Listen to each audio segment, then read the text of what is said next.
Hello everybody, I am here with my behind the scenes of my Lumieres this year, so let's have a look. And I'm recording this also for my posterity's sake, so that I remember what goes where next year at least. So I have a timer coming out of the house with two cables, one going to a rotating fixture that just comes on, and that's the orange one, and the black one runs to my controller box, and that's controller number 3. Actually, it's controller number 4 because 3 is not built. 3 will be a prop, and I have this up as 4. And I also have plugged in from the main line straight power right to the box. That is basically the straight power. Got the Arduinos powered on and the USB hubs powered on constantly. The timer runs the relay power and the neutral for all the lights out in the field from the relays themselves. So the relays and the neutrals are cut off until the timer comes on. And I like to keep the power on the Arduinos to keep my USB ports live at the PC end of things, but we're going to be changing that with the Falcon Pi player and the Raspberry Pi next year. Just couldn't do it this year. And of course, 3 channels coming over here to the little tree here, and we have this line going over here, going over to our candy cane tree, which is pretty sad looking because they're kind of like falling down all over the place right now. But we'll get that fixed up next year, and we got a lot more planned for that one. My main concern this year was getting all the controllers working. I've been at it for 4 years, and finally I got everything working. Built 2 new controllers this year and added them in, so it's working wonderful. And then I have this line going out to this massive shrub out here, so that's another channel. And then the blue line is coming out and it's coming along the front, and it's going to the skinny trees with the net lights on them. And then I have another line which is green right there coming over to the big tree in the front right there, so that's another channel. I'd like that one to be 2 channels eventually, just didn't have the time this year. I ran out to do that. Basically I just got to add in another plug-in in the controller box, and I'll have 2 more channels by that, and I can use one of them for this second set on this tree here, but that's okay for now because it looks okay, so it'll work for this year. And then I know I've already said about the net lights, but I'll just show you the net lights on the tree there. And then I also have it just piggybacked off for the one out here as well. And right here I have the white line coming over here. That's another channel to this lamppost here. And then we're going to knock over to controller 2. That lamppost is on controller 2. There's the little spinny light I was talking to you about. I encased them all in Rubbermaid containers just to sort of keep the snow off them so they won't get buried. They'll get wet, but that's okay. They're made for outside. So 1 channel here and 1 channel down here with this little mini tree. And in the middle, they're not here yet, but I have the 5 or 6 big bulbs, Christmas light bulbs. I just got to put them together. They're inside. They've been many years falling apart on me, so I'm going to put them there. Now I have main power coming out into controller number 2. That's running all the outside stuff, and it's also controlling the on and off of the icicle lights here, and they do the dripping function. They can be plugged in all the time, so I try not to turn them on and off quickly because I don't want to screw up the processors in them. So basically I try to leave them on for a little bit.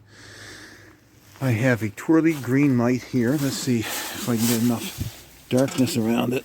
It'll come on, probably not, but anyway. That's controller number 2. That's in a bigger Rubbermaid style container. And then up on top I run over here. I've got like a swirly bulb again, and it's just pure white, so it gives sort of like a mirror ball type effect on the outside on the driveway, so that's pretty neat.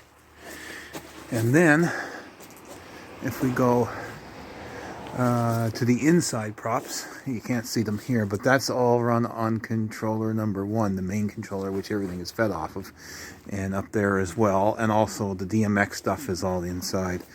Now I also have off main controller number 1, you can see the black cable coming out just under the window and coming down, and it comes down into controller number 2, and that's coming off the USB hub at controller number 1, which comes from the computer, and then of course everything is powered on, so all these hubs and USB lines are powered live right now. Now that's a heavy duty USB cord that I got. I think it's 16 feet. It's really all I needed for that. And then I got a 32-foot one running around all around the base there, and it goes all the way over to controller number 4. It has a repeater built on the end of it. It's right there, so that helps, and it's in powered, of course. So these little ammo cases are watertight. So yeah, so it works really well. It's been raining it rained a real storm the other night, and this thing was like drip dry inside, so totally amazing.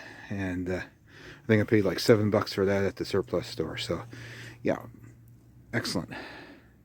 Before I forget, that timer there turns on all the relay power, and also the power to the power lights, the DMX lighting system here.